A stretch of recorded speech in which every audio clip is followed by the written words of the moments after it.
Watazamaji wangu mahala popote mlipo, Bwana Yesu asifiwe. Huyu ni Evangelist Joseph Gaitho.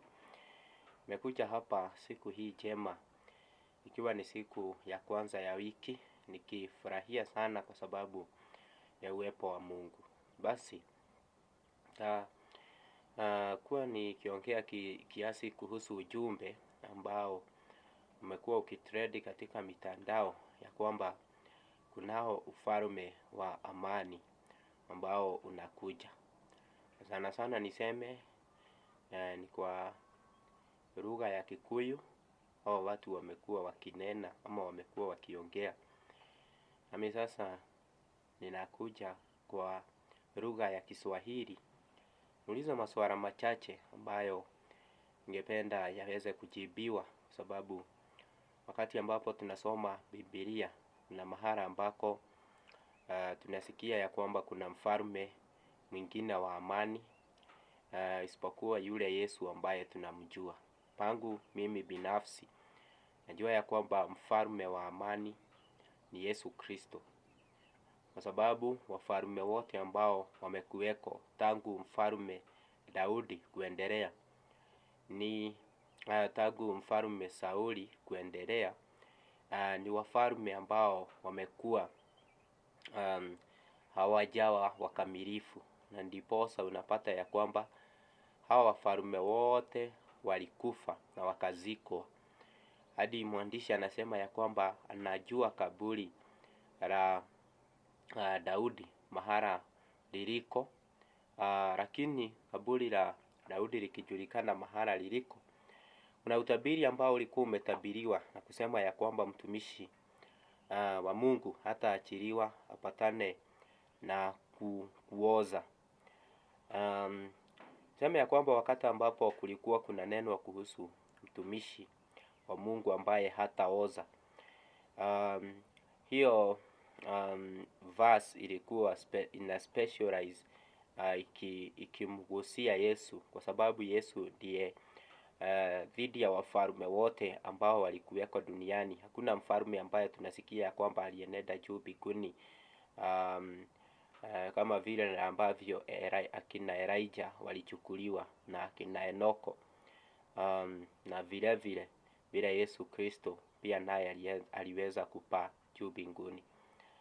Na hivyo niseme ya kwamba kuna mafundisho ambayo yamejitokeza, na mimi nitasimama kama mtumishi wa Mungu niseme ya kwamba wale watu ambao wamejipatiana kwa haya mafundisho ama wamejitoa ni kwa ajili ya kufuata haya mafundisho, najua ya kwamba kuna mahala ambako mimi ninayakosoa na mahala ambako mimi binafsi ninaona makosa kutokana na hayo mafundisho ambayo yanafundishwa.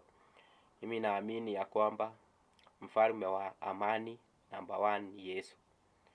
Na katika kuamini ya kwamba mfalme wa amani ni Yesu, na jambo lingine ambalo niligusie ambalo lina neno sana na watu wanahimizwa kuamini kwamba hii dunia haitaisha.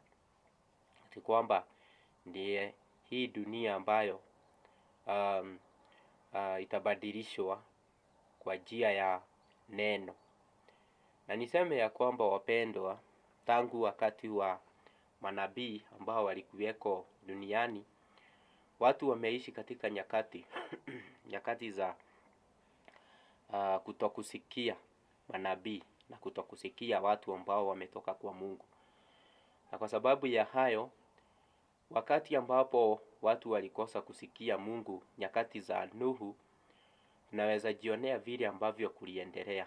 Maji yalikuja yakamaliza dunia ambayo ilikuweko nyakati hizo. Na kwa sababu maji yalikuja yakamaliza dunia na yakamaliza kila kitu kilichomo katika ulimwengu, hivyo ndivyo Biblia inasema ya kwamba kama ilivyokuwa nyakati za Nuhu, ndivyo itakavyokuwa nyakati hizi tulizo.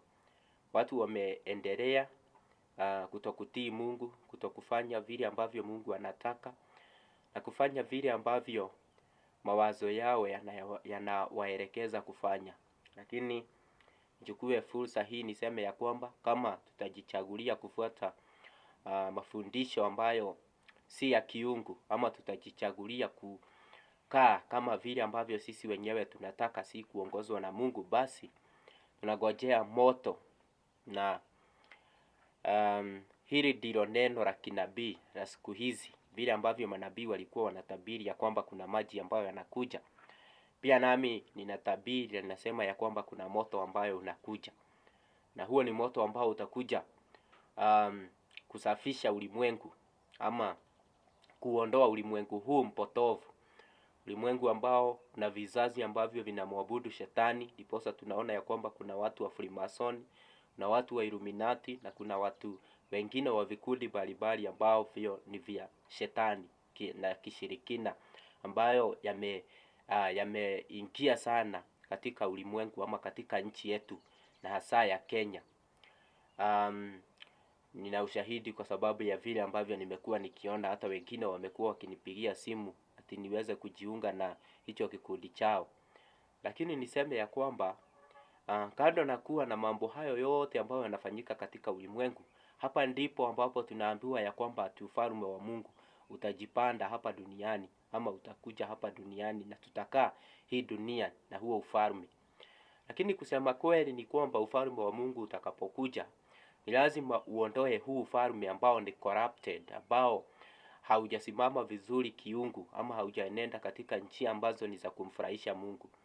Na hivyo basi mimi niseme ya kwamba mimi kama mtumishi wa Mungu Evangelist Joseph Gaitho nina msimamo na nasema ya kwamba hakuna kitu kama mfalme wa amani ambaye anakuja, vile ambavyo tunaambiwa ya kwamba ni wa uzao wa Daudi. Niseme ya kwamba mfalme ambaye alikuwa ametabiriwa wa uzao wa Daudi aliweza kuja, na ambaye Daudi mwenyewe alisema ya kwamba hata waachiliwa apatane na kuoza, ama mwili wake hautaoza, ozea kaburini kama vile ambavyo watu wengine wamekufa na kuoza. Na hivyo niseme ya kwamba Yesu Kristo ako juu mbinguni, na akiwa juu mbinguni anatazamia tu wale watu ambao watavumilia kusema ya kwamba anarudi. Na Yesu atarudi jinsi alivyoonekana akipaa ama akienenda juu mbinguni. Hivyo ndivyo malaika walishuhudia na wakawa washahidi, wakasema ya kwamba hivyo ndivyo Yesu atakaporudi. Watu wanasema ya kwamba ati atarudi akiwa neno, aingia katika watu ama aingia ndani ya watu. Lakini kusema ukweli ni kwamba Yesu atarudi vile vile kama vile na ambavyo maneno yake yalinena, ama vile ambavyo maneno yake yalisema wakati ambapo malaika waliwatokezea mitume, akawaambia ya kwamba huyo Yesu ambaye ameinuliwa kutoka kwenyu akaenda zake juu mbinguni atarudi vivyo hivyo mlivyomuona. Kwa hivyo atarudi physically vile ambavyo alienda juu mbinguni.